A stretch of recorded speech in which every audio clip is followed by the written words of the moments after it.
चीन के पिंगफांग इलाके में स्थित एक लैब जिसे यूनिट 731 के नाम से भी जाना जाता है, ये दुनिया की सबसे खतरनाक टॉर्चर लैब में से एक है। आखिर इस लैब में ऐसा क्या होता होगा जिसके कारण इसे इतिहास का सबसे खौफनाक टॉर्चर लैब कहा जाता है? अगर आप भी यह जानने के लिए उतावले हो रहे हो तो वीडियो को अंत तक जरूर देखना।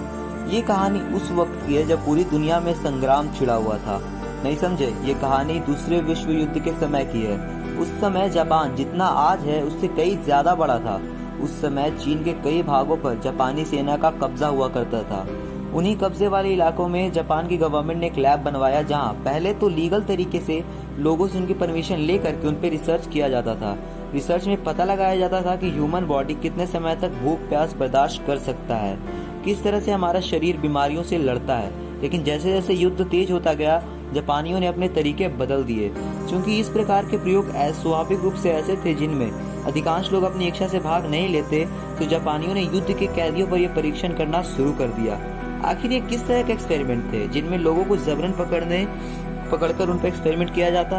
आखिर इस लैब में ऐसे कौन से एक्सपेरिमेंट होते जिसके कारण इसे इतिहास का सबसे खौफनाक टॉर्चर लैब का खिताब मिला? तो अब यहाँ से असली कहानी शुरू होती है, लेकिन उससे पहले हम आपके मन का एक डाउट क्लियर कर देते हैं। शायद आपके मन में एक ख्याल जरूर आएगा कि जापानी गवर्नमेंट ने इस तरह के प्रयोग क्यों करवाती थी, इसके उनको क्या फायदा होता था, या फिर ये सिर्फ मनोरंजन या बदला लेने के लिए किया जाता था।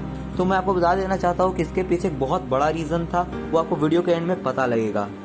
कैदियों को यातनाएं देने के लिए खास तरह का एक्सपेरिमेंट था जिसका नाम था फ्रॉस्ट बाइट टेस्टिंग। योशीमुरा हिसातो नाम के एक वैज्ञानिक को इसमें खास मजा आता था।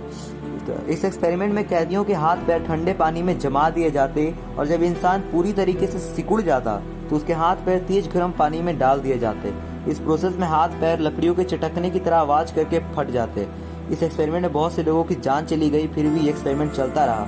दरअसल एक्सपेरिमेंट के थ्रू ये साइंटिस्ट पता लगाना चाहते थे कि जमे हुए तापमान पर इंसानी शरीर का क्या होता है। इसी यूनिट के एक्सपेरिमेंट का दूसरा हिस्सा था मारुटा। इस शाखा का प्रयोग बड़ा दर्दनाक था। इसमें विक्टिम्स को भयंकर पीड़ा होती थी। इस एक्सपेरिमेंट के तहत यह जानने की कोशिश होती थी कि इंसानी शरीर कितने हद तक का टॉर्चर झेल सकता है, और बस यही जानने के लिए चीनी सैनिकों को बिना बेहोश किए के करके उनके शरीर के अंग काट दिए जाते। इसमें कई सैनिक मारे गए, जिसके बाद यह प्रयोग वहाँ के आम लोगों पर होने लगा।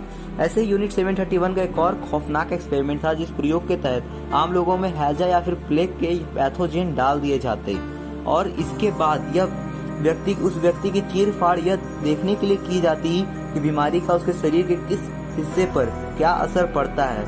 इस जानलेवा वायरस से इन्फेक्ट करने के बाद संक्रमित व्यक्ति के मरने का भी इंतजार नहीं किया जाता और उसके जिंदा रहते भर में ही उसकी चीर फाड़ शुरू कर दी जाती। इस दौरान बहुत से लोगों की गैंग्रीन से मौत हो जाती, फिर भी एक्सपेरिमेंट चलता रहा। इन सबसे खतरनाक एक और एक्सपेरिमेंट था जहाँ इस एक्सपेरिमेंट में 50 से 100 लोगों की मौत होती। वही इस एक्सपेरिमेंट में पूरा का पूरा एक गांव मारा गया। इस प्रयोग को जर्म वॉरफेयर का नाम दिया गया। इसमें जानलेवा बीमारियों के जर्म चीनी सैनिकों और आम लोगों के भीतर डाल दिए जाते और उन्हें संक्रमित करने के लिए छोड़ दिया जाता।